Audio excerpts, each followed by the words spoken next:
Di setiap ruang kelas itu kan ada banyak banget potensi yang nunggu buat digali. Tapi pernah kepikiran nggak, gimana kalau kunci buat membuka potensi itu ternyata adalah teknologi? Nah, kali ini kita bakal bedah sama-sama peran penting dari teknologi asistif dalam menciptakan pendidikan yang benar-benar inklusif buat semua anak. Coba deh, kita bayangin satu situasi di kelas. Lagi ada tugas presentasi kelompok, seru banget.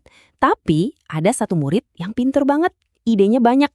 Tapi dia kesulitan buat bicara. Gimana caranya dia bisa ikut kontribusi? Gimana idenya bisa didengar? Nah, ini bukan cuma pertanyaan, ini masalah nyata yang harus kita cari solusinya. Skenario barusan tuh langsung membawa kita ke inti masalahnya, yaitu tantangan pendidikan inklusif. Jadi di satu sisi kita punya kurikulum yang dibuat sama rata untuk semua. Tapi di sisi lain setiap murid itu kan unik, punya kebutuhan, kecepatan, dan cara belajar yang beda-beda. Nah di antara keduanya seolah-olah ada jurang yang lebar banget. Dan jurang ini tuh beneran ada loh, bukan cuma kiasan. Ini jadi hambatan nyata. Hambatan yang bikin seorang murid susah baca tulisan di papan tulis, atau sulit dengerin penjelasan guru, atau bahkan sekedar menuangkan idenya jadi tulisan. Mereka ada di kelas yang sama, tapi rasanya kayak belajar di dunia yang berbeda, tanpa akses dan kesempatan yang sama. Oke, sekarang kita coba bedah lebih dalam. Kalau ada jurang, kita butuh apa? Jembatan kan? Nah, jembatan inilah yang kita sebut sebagai teknologi asistif. Ini bukan cuma sekedar alat canggih, tapi ini adalah penghubung. Jembatan yang menyambungkan kebutuhan unik setiap murid dengan dunia pembelajaran yang seharusnya bisa diakses oleh semua. Jadi, apa sih sebenarnya teknologi asistif itu? Gini deh gampangnya. Ini adalah apapun yang bisa membantu seseorang melewati sebuah hambatan. Spektrumnya itu luas banget, mulai dari yang paling sederhana kayak pegangan pensil khusus biar nulisnya lebih gampang, sampai yang super canggih, misalnya software yang bisa ngubah teks jadi suara. Intinya, ini semua adalah alat bantu. Nah, ini bagian yang paling penting nih, filosofi di baliknya. Teknologi ini ada bukan buat ngasih label berbeda ke seorang anak.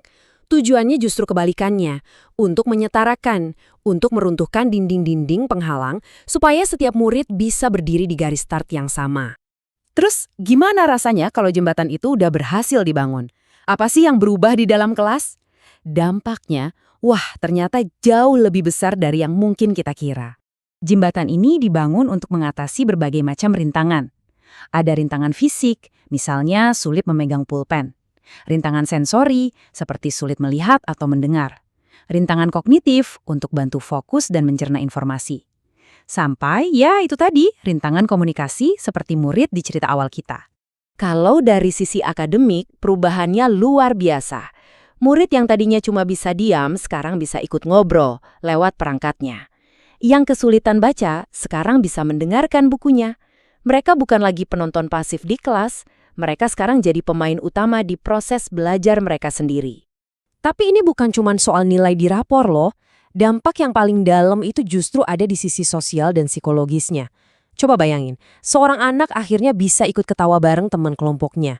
Rasa mindernya pelan-pelan hilang. Dia merasa dihargai karena bisa mandiri.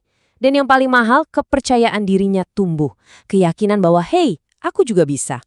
Jadi, poin krusialnya begini. Semua dampak tadi itu membawa kita ke sebuah pergeseran cara pandang yang mendasar. Teknologi asistif itu bukan sekedar alat bantu. Ini adalah alat pemberdayaan. Ini mengubah cerita dari anak yang butuh pertolongan jadi anak yang punya potensi. Dan slide ini nunjukin perubahannya dengan jelas banget. Dulu, cara pandang lama melihat murid sebagai objek bantuan, pasif, terisolasi, dan fokusnya selalu pada kekurangannya.